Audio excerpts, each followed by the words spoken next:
natin ang ating text. Amen. Sabay-sabay po tayo. Hallelujah. Amen. Sa 1 Chronicles 4:9 to 10. Amen. Basahin po natin. 1, 2, 3.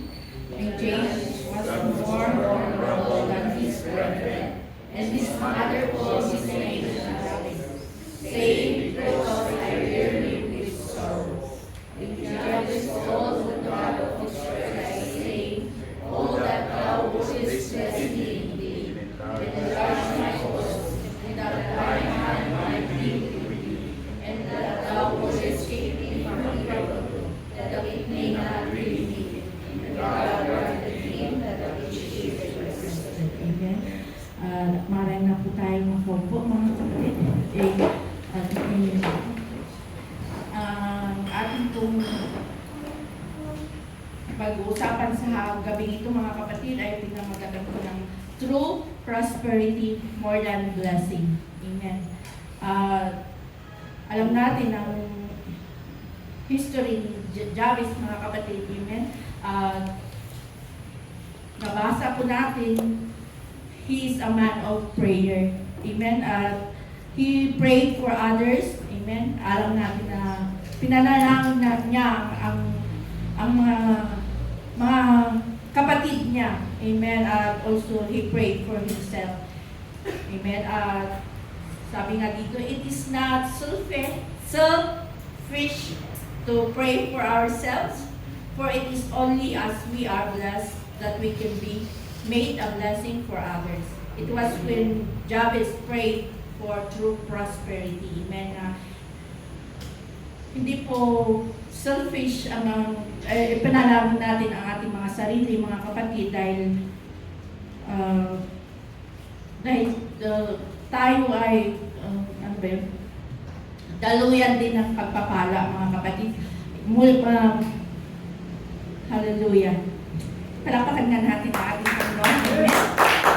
Glory, glory, Jesus, God. Hallelujah. And when we hear the word prosperity, ano nasa isip natin, mga kapatid? Ang first na nasa isip natin ay money, di ba? Pera, wealth, success, and material na bagay. Pero ang prayer ni Jabez, sabi dito, but the prayer of Jabez teaches us that the true prosperity is far deeper than wealth, money, or success and material things. Amen. Ito po ang panalangin ng hindi po sa mga bagay-bagay dito sa mundo. Amen. Bagkus may mga panalangin si Jabez. Amen. Na mas deeper pa. Amen. Kaysa sa money and wealth, success at ang mga bagay-bagay dito sa mundo. Amen. And it is not just about what God gives, amen, but about God does within us and through us. Amen. Na di lang sa mga material na pinagkakaloob ng Diyos sa atin, ang mga wealth na yan, mga kapatid, pagkus yung ginawa ng Diyos sa ating buhay, mga kapatid. Amen. Na binago tayo at tayo ay insalakan na tayo, mga kapatid. Amen. Amen. At yung pinagaling tayo sa mga karamdaman. Amen. Hallelujah. Yun po ang true prosperity na sinasabi ni Jabez dito, mga kapatid. A real prosperity begins with a life that is honorable before God. Amen. It reminds us, mga kapatid, that prosperity is not proven by possession, amen, but by the condition of our heart, mga kapatid. Amen. Hallelujah. Amen, ang condition ng ating mga puso, kung tayo binibless ng ating Panginoon, ay nasa condition natin, mga kapatid, na hallelujah. And also, true prosperity, it includes a transformed life. We are not just protected from harm, but to become also victorious. Amen. Hallelujah. Yun po ang prosperity na sinasabi dito. A truly prosperous person is not just blessed, but also we become a blessing to others, mga kapatid. Amen. It is not just wealth, it is also peace in us, mga kapatid. It is not just success, it is also a purpose, mga kapatid. It is not just increase, but it is God's presence. Napakahalaga po ito, mga kapatid. It is not just receiving, but also giving, mga kapatid. Amen. Alam ko napakaliwanag, amen, ang salita ng Panginoon. Na yan? Explanation na. Amen. Tayo po'y babalik, mga kapatid, sa ating text. And verse 9, Jabez is described as God's honorable man than his brothers. Bakit, mga kapatid? Because the secret is prayer. And, amen? And more prayers, ang sabi nga doon sa 1 Thessalonians 5:17, says, pray without ceasing. Amen? So, Jabez cried out to the God of Israel. He prayed to the covenant God and the true and living God. Nanalangin siya earnestly, definitely, at effectually. Amen. Hallelujah. Nandun yung sorrow, nandun yung talagang nandun yung niya na manalangin. Amen. Mula sa kanyang puso. Amen. At sa verse 10, sabi dito, Jabez prayed, amen?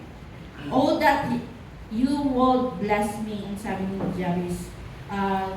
He was praying for divine grace, mga kapatid. He needed special grace for his name means pain, amen. At gusto niyang mabalbaliwan ni Sula kumaiti, ligasat na yung pain niya na naramdaman ng bata pa siya, sorrow, mga kapatid. Nung pinanganak siya, ang sabi ng nanay niya na may sorrow. Kaya pinangalanan niya ng Jabez kasi sorrow siya.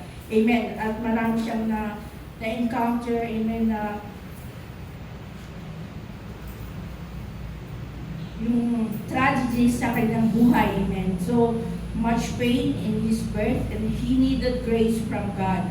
Also for us, whatever our situation, mga kapatid, may mga struggles tayo, mga sorrow, pain, let us also pray for grace, amen. And there is plenty of grace available for us in 2 Corinthians 9-8, and God is able to make all grace abound toward us, amen. And for sure, we will receive the grace we need, mga kapatid. And sa 2 Corinthians 12:9, for His grace is always sufficient for us. Amen. Salamat sa ating Panginoon, amen.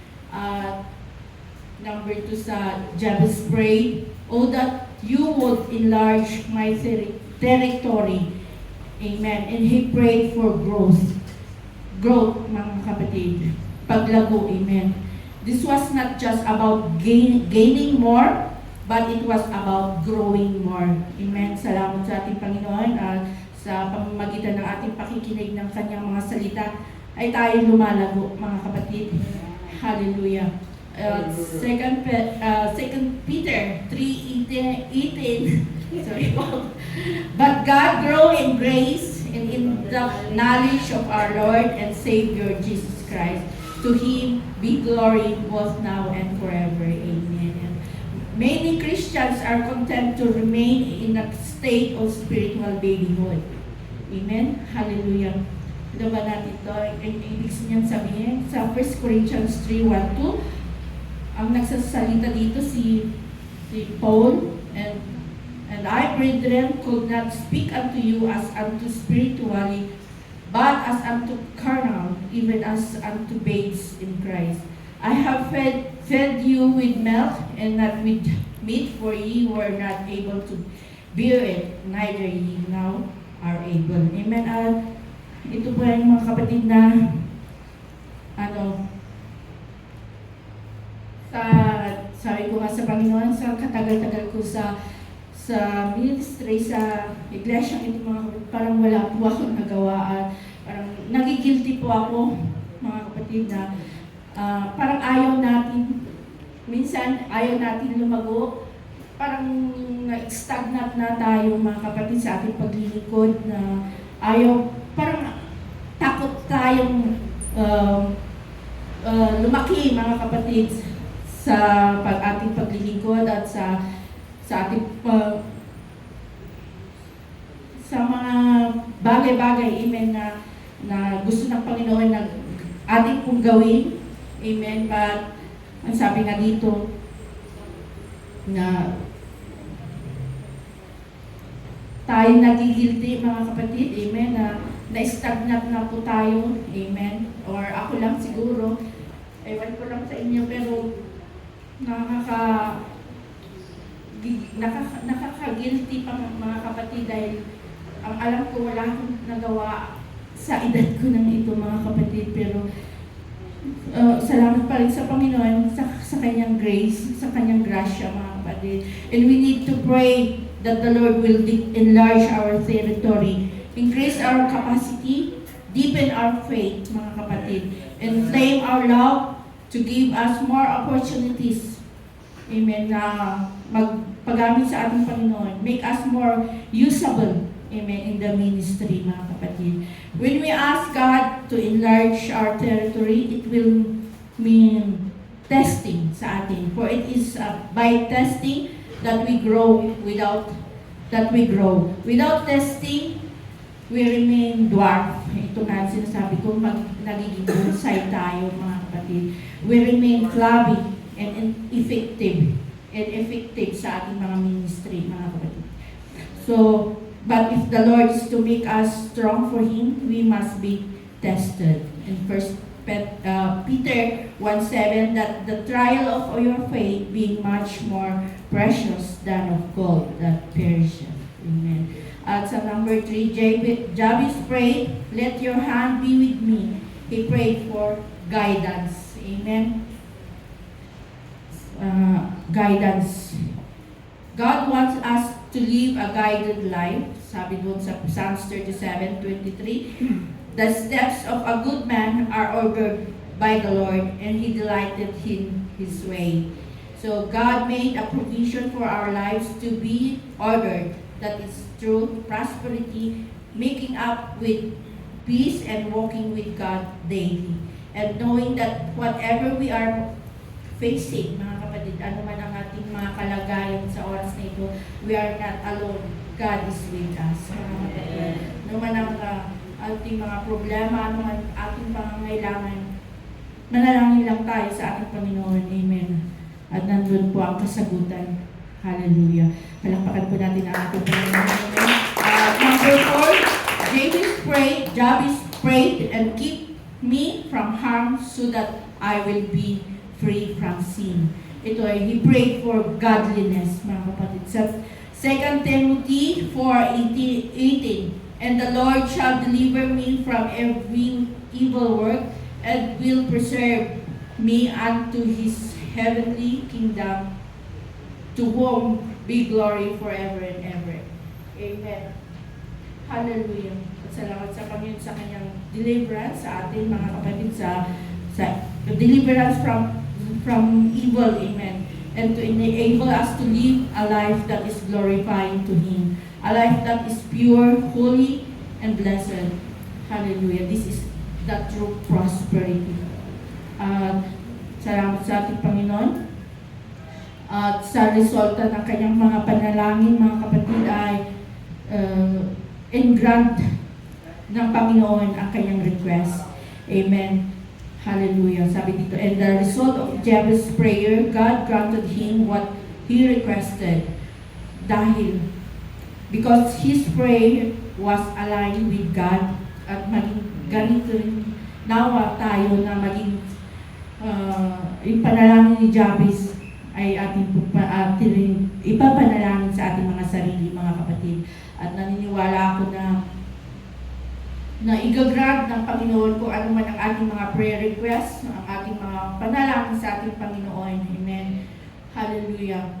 Sa aking pagtatapos mga kapatid, we are God. Hallelujah. Is first. Hallelujah. So let this be our prayer. Lord, prosper me in the way that matters most. Shape my heart before you bless my hands. Grow me before you give to me, and let my life reflect you in everything. Amen. Hallelujah. Because the prosperity is not about how much you have, it's about how much of God is seen in you. God bless po sa ating lahat. Salamat sa ating Panginoon.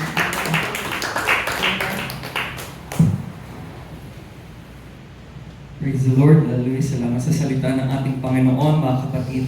Hallelujah. Tunay nga, mga kapatid, sa ating paglilingkod sa ating Panginoon, there's always space, mga kapatid, upang tayo ay lumago sa ating Panginoon. Praise God. Hallelujah. Kaya hindi tayo mauubusan ng dahilan para maglingkod sa ating Panginoon, para makinig, para manalangin, para dumalo sa gawain ng ating Panginoon. Dahil ang paglago, mga kapatid, habang tayo nabubuhay sa mundong ito, mga kapatid, ay naroon, mga kapatid, na isa sa grace ng ating Panginoon sa atin. Habang tayo ay namumuhay, mga kapatid, ay isa yan sa grace ng Panginoon dahil marami pa siyang itutulong, mga kapatid, para sa bawat isa sa atin. So, patuloy tayong lumago, mga kapatid, dahil alam natin, sa buhay ng isang Kristiyano, lahat, mga kapatid, na nangyari sa ating buhay, mga kapatid, is may lesson ng ating Panginoon sa bawat isa. Whether it's something positive or negative, lahat yan, mga kapatid, ay merong purpose, mga kapatid, sa buhay ng bawat isa sa atin. Dahil nga, sabi natin, mga kapatid, na our life bilang isang Kristiyano ay punong-puno ng purpose ng ating Panginoon. Praise God. So, let's continue, mga kapatid, to be like Jabez, mga kapatid, na ang pagpapala ni Jabez ay hindi niya ibinigay na nakasako. Pero ang pagpapala ni Jabez, mga kapatid, was something na hindi mauubos kahit patay na siya. Yung grant ng Panginoon sa buhay ni Jabez na to enlarge his cause, mga kapatid, kahit napatay na si Jabez, pero we do believe hanggang ngayon, mga kapatid, ay nandun yung blessing ng Panginoon na patuloy na dumadaloy sa kanya, mga kapatid. Kaya huwag tayong masatisfy, mga kapatid, at huwag nating hingiin ang mga bagay na kaya nating i-measure. Pero let's continue to desire things that only God can measure. Minsan, even in the ministry, mga kapatid, ay naroon na we are measuring ourselves, mga kapatid, according to our own measure. Pero hayaan natin ang Panginoon ang mag-measure sa atin. There were times, mga kapatid, na lahat yan ay nararanasan natin.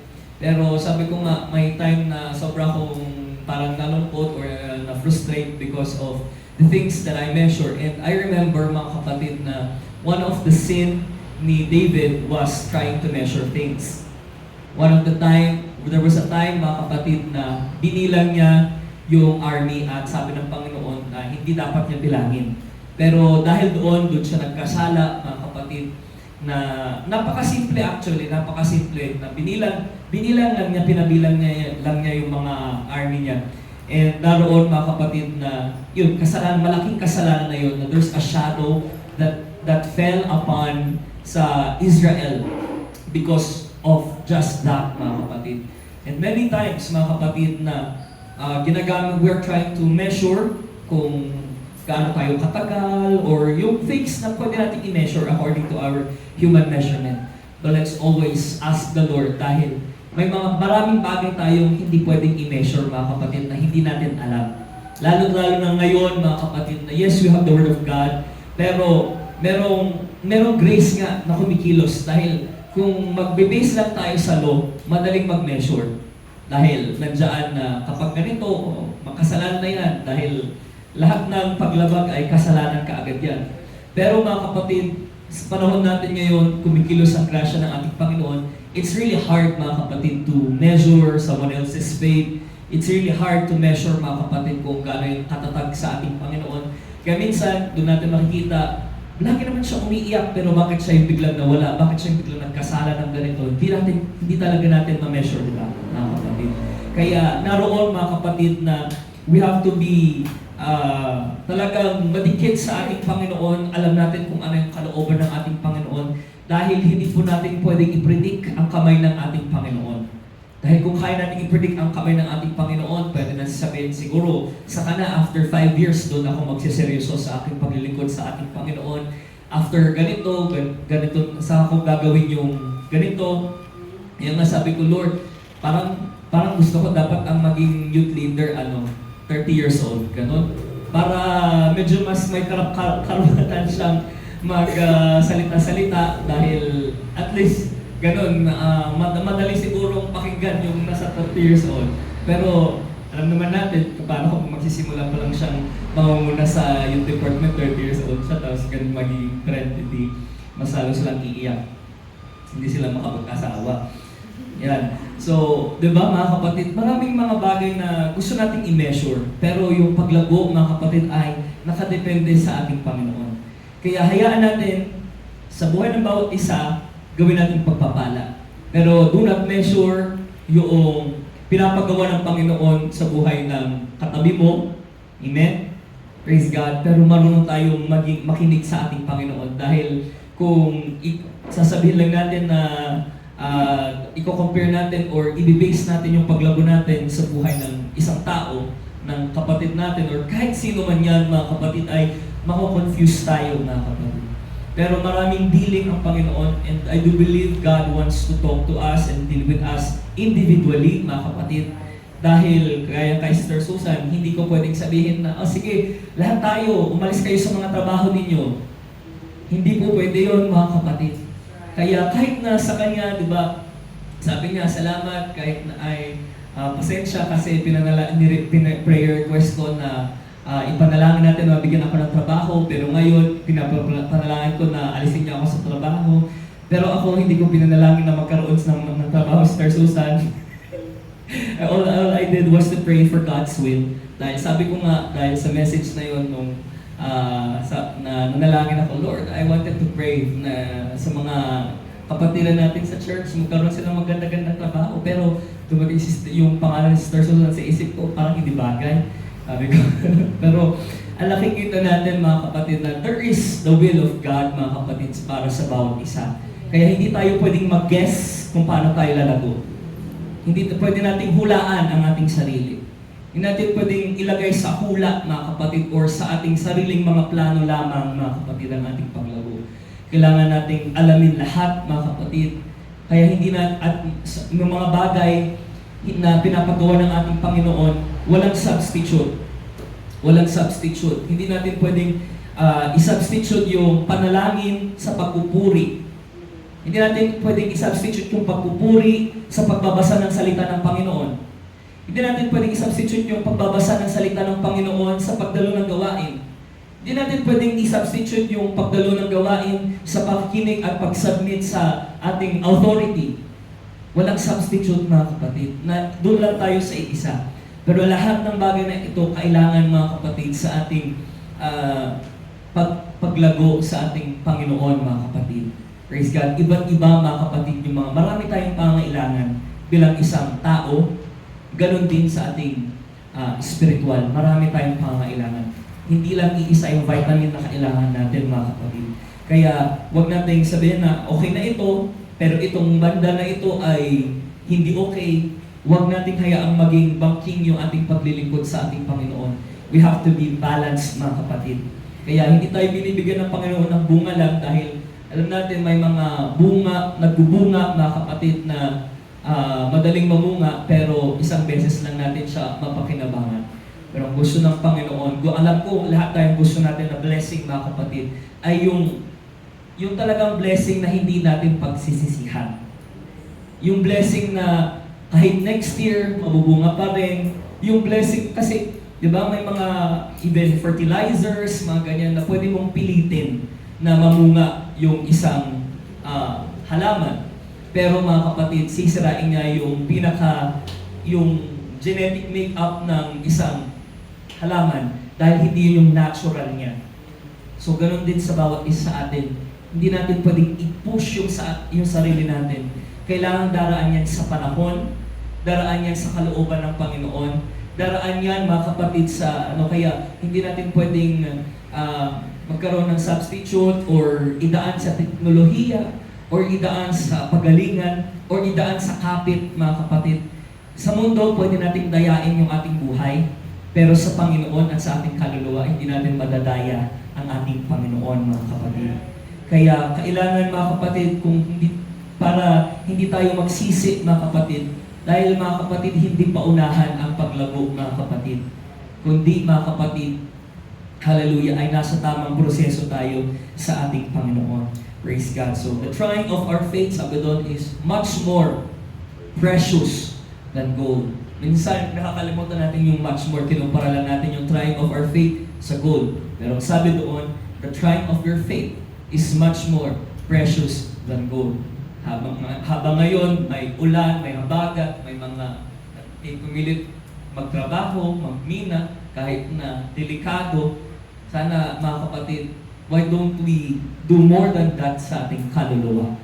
Kaya kahit na bumabagyo, minsan sabihin natin, nag-iisip tayo, cancel na lang, sa susunod na lang ako dadalo.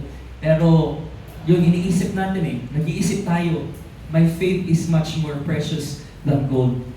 Diba? Alam ko, lahat tayo mag-isa akin, kaya nalang nag-iisip kami kung itutuloy ba o hindi, or mag-virtual na lang. Pero there is something, mga kapatid, na pangangailangan natin sa ating Panginoon, at marami tayong pangangailangan sa ating Panginoon. Kaya kailangan patunayan natin sa ating Panginoon na, Lord, gusto ko talaga ng pagpapala mo, ng kalooban mo. I don't even know sa akin kung ano yung gusto kong hilingin sa ating Panginoon.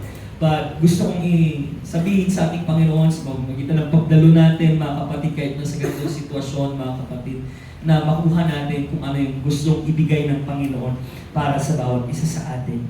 Praise God. So yung blessing ng ating Panginoon, mga kapatid, it's something, mga kapatid, na gustong ibigay ng ating Panginoon. At yung talagang itong prosperity, mga kapatid, na tinutukoy natin, naulit ko, ay pangmatagalan. At saka hindi lang sa isang aspeto, yung bang isang beses mo lang magagamit, yung pang aesthetic lang, mga bumibili ng Shopee, di ba? Or may mga gamit na ang gandang tignan, pero hindi pang matagalan. Pero yung, di ba? Ganyan ang buhay minsan, at ganyan yung makukuha natin kapag wala yung kamay ng ating Panginoon. Ang ganda nga, pero at nakuha mo, di ba, yung mga cabinet na nai-assemble ng darating lang dyan, buuin mo lang ng ilang saklit, pero tapos nabumo ka agad. Pero after ng ilang mga inanga, banking na, nakabayukyok na yung ibang mga sa atin, mga kapatid, ay hindi yun yung gusto natin, mga kapatid. Pero ang gusto ng ating Panginoon sa atin, yung talagang mag-prosper. Kaya nga, growth before prosperity, mga kapatid. Dahil, di ba, kapag ang daming bunga, tapos hindi naman nakatanim, tumba ka agad yan. Mas mahalaga yung ugat kaysa yung bunga. Dahil kapag kahit na walang bunga at merong ugat, alam natin, merong chance yan na mamunga. Pero kapag meron yung bunga, pero walang ugat, alanganin, mga kapatid. Kaya maging sa tanim, mga kapatid, kahit na may bulaklak, ang ganda-ganda nung mga halaman, pero kung yung ugat ay wala, minsan alanganin yan, mga kapatid. Praise God. Kaya salamat sa ating Panginoon. Alam ko, marami na tayong napagdaanan, marami na tayong narinig, at marami tayong naranasan sa ating Panginoon. I do believe we have lasted this far dahil merong plano ang Panginoon sa bawat sa atin. Tayo tumayo, mga kapatid. Hallelujah. Praise God. While we reflect on our life, mga kapatid, let's continue to pray sa ating Panginoon. Huwag tayong mabigo at manghimagod, mga kapatid, na ang tagal natin sa ating Panginoon at walang nangyayari, mga kapatid. Pero let's ask God to give us the strength and that hope and that faith sa ating Panginoon na patuloy tayong lumago. Hindi man natin nakikita kung ano yung ginagawa ng Panginoon, hindi natin nakikita yung resulta. Pero as long as we are growing sa ating Panginoon, yun yung pinakamahalaga, mga kapatid. At bahala na ang Panginoon na ma-bless sa bawat isa sa atin dahil alam natin He is a good Father at ibibigay niya kung ano yung kailangan natin at ito ay higit, mga kapatid, sa ating inaasahan. Tayo po'y lumapit sa ating Panginoon, mga kapatid. Praise God. Hallelujah. And let us enjoy the presence of the Lord. Thank you, Jesus.